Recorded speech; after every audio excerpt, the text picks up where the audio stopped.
Hey everyone, welcome to the brand new Behind the Screens, the show where we break down movie news and reviews. I'm your host, Ashley Crossan, and today is everything you need to know about Spider-Man Homecoming.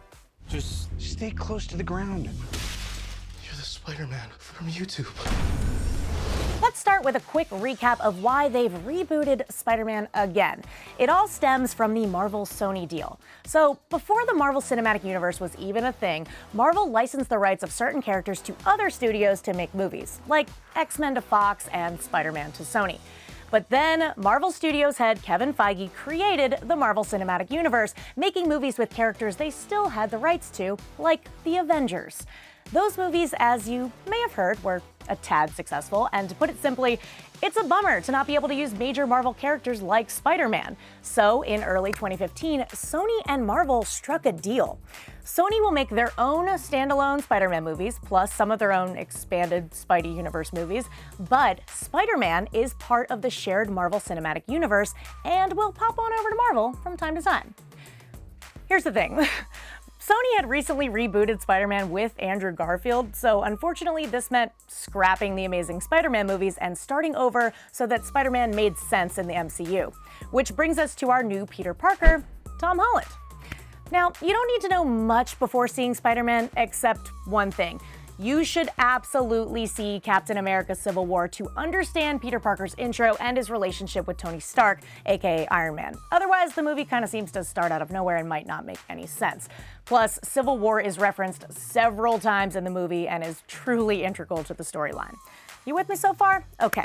Now, Homecoming was teased by the screenwriters John Francis Daley and Jonathan Goldstein early on as a John Hughes-type high school movie. Director John Watts, this is a lot of Johns, reiterated this to me at Comic-Con last year. This has been described many times as like a John Hughesian type film. Yeah. Can you expand on that a little bit?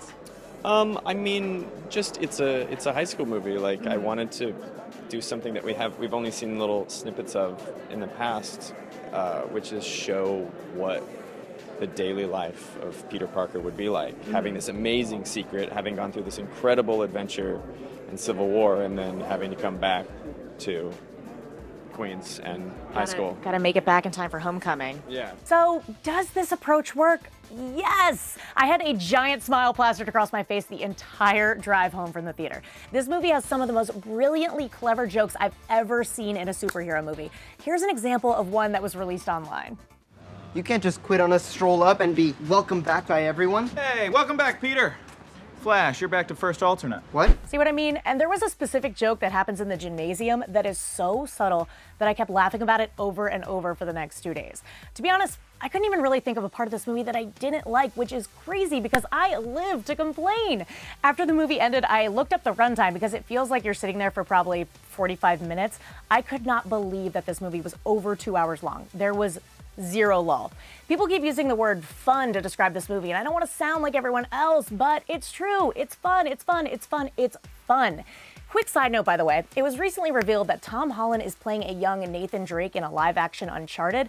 After seeing Spider-Man, I've completely changed my mind about being angry about this, because Tom Holland can do no wrong. Go and see Spider-Man Homecoming. It's out July 7th, and come back on Saturday, where I'll be talking spoilers, mystery characters you should know, and what happens after those credits. So like, comment, subscribe, and of course, you can tweet me your thoughts on the movie over on Twitter. Thanks for watching.